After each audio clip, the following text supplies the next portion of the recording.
Unemployment तो एक burning problem है।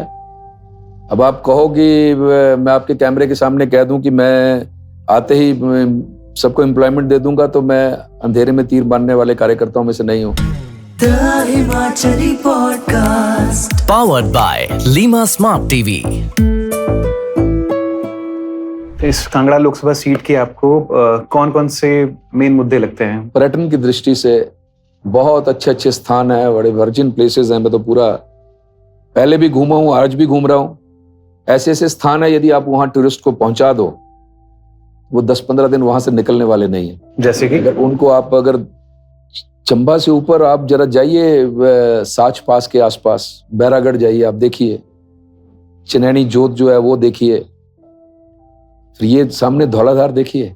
अब इस धौलाधार को एक्सप्लोर करने की आवश्यकता है, धौलाधार तक टूरिस्ट को पहुंचाने की आवश्यकता है। उसके लिए कनेक्टिविटी की जरूरत है, रोपवेज की जरूरत है। तो इसके लिए काम करेंगे, लगेंगे इसके लिए, और पूरे जोर से लड़ाई लड़ेंगे इस बार। टूरिज्म को आप कह रहे हैं कि और ज्यादा एक्सप्लोर होना चाहिए यहाँ पे कांगड़ा चंबा में। उससे हमारी इकोनॉमी स्ट्रेंथन होगी, अर्थव्यवस्था को बहुत बड़ा बल मिलेगा। इसके अलावा रेल हमारा लाइफलाइन है। दुर्भाग्यवश वो पुल टूट गया है, आजकल बंद पड़ी है, लेकिन कोशिश करेंगे कि ये चले।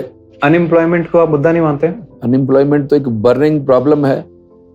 अब आप कहो कि मैं आपके कैमरे के सामने कह दूं कि मैं आते ही सबको एम्प्लॉयमेंट दे दूंगा, तो मैं अंधेरे में तीर मारने वाले कार्यकर्ताओं में से नहीं हूं। बट आप इसके लिए आपको बहुत अधिक आवश्यकता है कि स्वरोजगार पैदा करें, इंडस्ट्रियलाइजेशन हो, और इसके लिए श्रद्धेय शांता कुमार जी ने कोशिश की, सफल नहीं हो पाए। सिकरी धार का सीमेंट का प्लांट, सब कुछ हो गया। जब वीरभद्र सिंह जी इस प्रदेश के मुख्यमंत्री थे, शांता जी केंद्र में थे, तो उन्होंने मिले उनको कि आप इसमें लगिए, करिए, मैं चाहता हूं, केंद्र में मैं बैठा हूं, मैं आपकी मदद करूंगा, और श्रेय भी बेशक आप ले लीजिए, मुझे श्रेय की आवश्यकता नहीं है। लेकिन उस समय के जो चंबा जिला के नेता थे, उनको रिजर्वेशन थी, शायद उस समय स्वर्गीय वीरभद्र सिंह जी नहीं कर पाए। हमारी सरकार आई, जयराम ठाकुर जी ने भी एकदम से रेजोल्यूशन भेजा केंद्र को। बिना रेजोल्यूशन के बाद सिरे नहीं चढ़ सकती। रेजोल्यूशन भेजा, सब कुछ हो गया, टेंडर्स कॉल कर दिए गए, लेकिन कंपनीज नहीं आई। उनने बीच में 35-40 किलोमीटर का कनेक्टिविटी इशू बताया था, लेकिन जयराम जी ने अश्योर किया था कि इसके ऊपर भी काम करेंगे, लेकिन कंपनीज आई नहीं तो वो कहीं सिरे चढ़ जाता।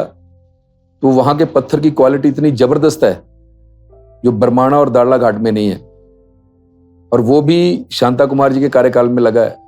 और बिलासपुर के जिले की क्या स्थिति थी, कितनी गरीबी थी, और आज जरा देखिए वहां हर घर के आगे 2 गाड़ियां खड़ी होती हैं। इतनी प्रॉस्पेरिटी आ गई उस इलाके में।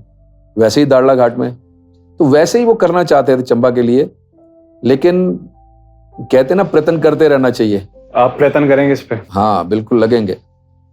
फिर से कोशिश करेंगे कि कोई कंपनी आए और अपना काम शुरू करे। तो बेसिकली आप कह रहे हो आप उस प्लांट के लिए एफर्ट करेंगे, और उससे आप एम्प्लॉयमेंट की तरफ। कितनी एम्प्लॉयमेंट मिलेगी, डायरेक्ट इनडायरेक्ट कितनी एम्प्लॉयमेंट मिलती है उससे। और सेंट्रल यूनिवर्सिटी शिक्षा के क्षेत्र से जुड़ा हुआ मुद्दा है, लटका पड़ा है। मोदी जी ने 250 करोड़ रुपया भेजा है इस कैंपस के निर्माण के लिए। फॉरेस्ट की क्लियरेंस हो गई, पर्यावरण की क्लियरेंस हो गई, उसके एवज में केवल सुखू जी की सरकार को 30 करोड़ रुपया जमा करवाना है, लेकिन वो नहीं करवा रहे हैं।